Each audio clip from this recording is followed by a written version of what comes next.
Aujourd'hui, on plonge dans un thriller d'action explosive porté par Jennifer Garner. Préparez-vous à découvrir l'histoire d'une mère ordinaire qui va se transformer en véritable machine de guerre après avoir tout perdu. Le film s'ouvre à Los Angeles.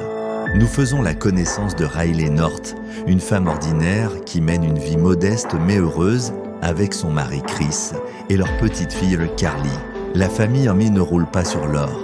Chris travaille dur pour subvenir aux besoins du foyer, tandis que Riley s'occupe de leur fille avec beaucoup d'amour. Le jour de l'anniversaire de Carly approche. Riley aimerait lui offrir quelque chose de spécial, mais les finances sont compliquées. Malgré cela, la petite famille reste soudée et profite des petits moments de bonheur. Un coéquipier de Chris lui propose de participer à voler une importante somme d'argent à un client lié à un cartel de drogue. Au téléphone, Chris refuse. Il sait que s'attaquer à des criminels aussi dangereux est une très mauvaise idée. Malheureusement, les membres du cartel apprennent rapidement qu'il est lié à cette histoire. Il tranche la tête de son coéquipier. À partir de ce moment-là, la famille North est condamnée sans même le savoir. La soirée d'anniversaire de Carly, Riley et Chris emmènent leur fille à une fête foraine pour célébrer son anniversaire. Ils passent un moment merveilleux. On les voit rire, jouer et profiter des attractions.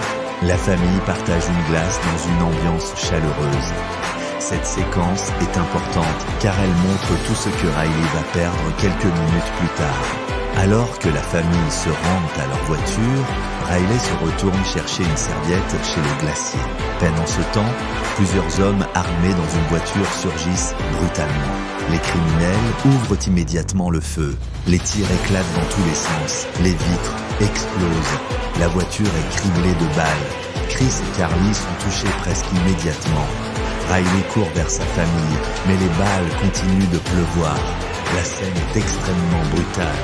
En quelques secondes, son mari et sa fille sont mortellement blessés. Riley survit miraculeusement mais est gravement touché. Les tueurs quittent ensuite les lieux en pensant avoir éliminé toute la famille. Riley réclame justice. Elle identifie les responsables à la police. Les assassins sont arrêtés. Après plusieurs mois de rééducation, Riley est appelé à témoigner. L'avocat du cartel vient chez Riley, la propose de l'argent pour qu'elle abandonne la poursuite.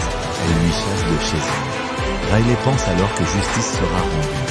Mais rapidement, elle découvre un système judiciaire corrompu. L'avocat du cartel manipule les témoins. Le procureur cherche surtout à gagner son procès plutôt qu'à défendre la vérité. Les témoins disparaissent mystérieusement. Les preuves deviennent insuffisantes. Au tribunal, Riley identifie clairement les meurtriers. Elle raconte tout ce qu'elle a vu. Cependant, l'avocat de la défense détruit sa crédibilité. Il prétend que son traumatisme affecte sa mémoire. Le juge finit par relâcher les principaux accusés. Riley, prise de rage, se lance sur les assassins, mais elle est teasée par les gardes de la cour. Les assassins quittent le tribunal libre. Riley est complètement anéantie. Elle comprend que la justice ne viendra jamais.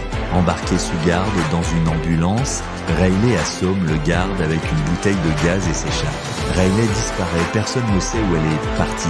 Les autorités pensent qu'elle a abandonné, mais en réalité, elle prépare sa vengeance. 5 ans passent. Pendant tout ce temps, Riley s'est transformée. Elle a parcouru le monde, elle a appris le tir de précision, le maniement des explosifs, le combat rapproché, les tactiques militaires, l'infiltration. La mère de famille ordinaire n'existe plus. Une guerrière est née. Un matin, plusieurs criminels liés au cartel sont retrouvés morts. Les policiers comprennent rapidement que quelqu'un mène une guerre personnelle. Toutes les pistes conduisent à Riley North. Riley commence par éliminer le juge corrompu en lui attachant sur une chaise, puis l'expose dans sa maison. Ensuite, elle se tourne vers les membres du cartel. Elle observe sa cible pendant plusieurs jours. Elle étudie les habitudes des gardes.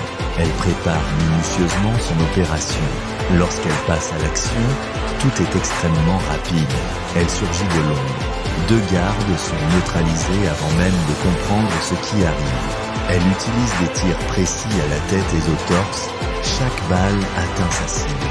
Les survivants tentent de riposter. Riley change constamment de position. Elle utilise les véhicules comme couverture. En quelques minutes, toute l'équipe est éliminée. Riley devient un symbole. Les habitants des quartiers pauvres commencent à admirer Riley. Pour eux, elle accomplit ce que les autorités refusent de faire. Des graffitis apparaissent à son effigie. Elle devient une sorte de justicière urbaine. La police enquête. Les détectives Beltran, Carmichael et Moisès sont chargés de l'affaire. Au départ, ils considèrent Riley comme une dangereuse criminelle.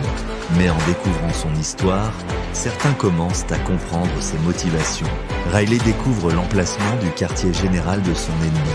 Riley décide ensuite de s'attaquer directement aux infrastructures du cartel. La scène commence par une infiltration discrète. Riley s'introduit dans le bâtiment, mais elle ne voit personne. Elle trouve plusieurs charges explosives posées. Elle comprend alors que c'est un piège. Quelques instants plus tard, les explosifs sont détonés par deux hommes cassés sur un toit voisin. Le bâtiment est détruit. Ils disent au chef qu'elle est morte dans l'explosion, sans savoir qu'elle s'était échappée par la source. Riley sort sur la route, détourne une voiture et décide d'en finir, alors elle poursuit les hommes. Elle les dépasse, mais barre la route devant. Les hommes arrivent, s'arrêtent. Riley surgit de nulle part, élimine l'un et poignarde l'autre. Elle se cache dans la voiture et le force à retourner chez son patron. Elle élimine le garde et pénètre dans la propriété sous couvert de l'obscurité. Les gardes extérieurs, eux, sont éliminés silencieusement. Elle progresse méthodiquement vers le bâtiment principal. Une fois repérée, l'enfer se déchaîne. Les hommes du cartel ouvrent le feu de toutes parts. Riley répond avec une efficacité redoutable. Elle passe d'une pièce à l'autre.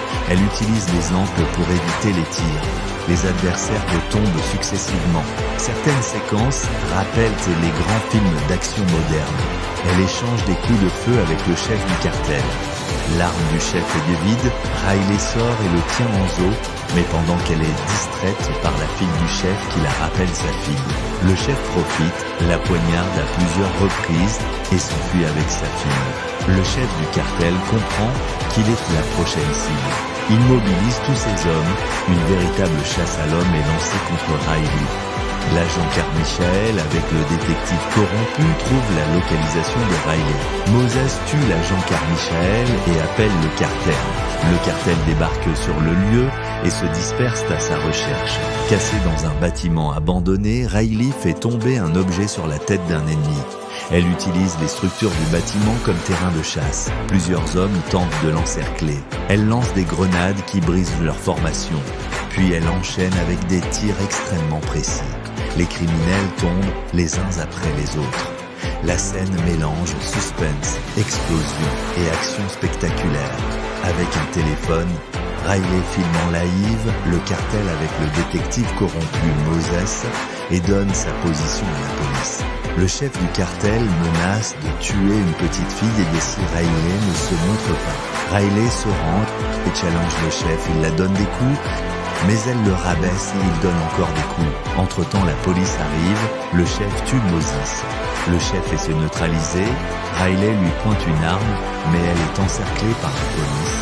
Elle le tue et ils ouvrent le feu. Le détective Beltran se précipite sur le lieu, mais Riley a disparu.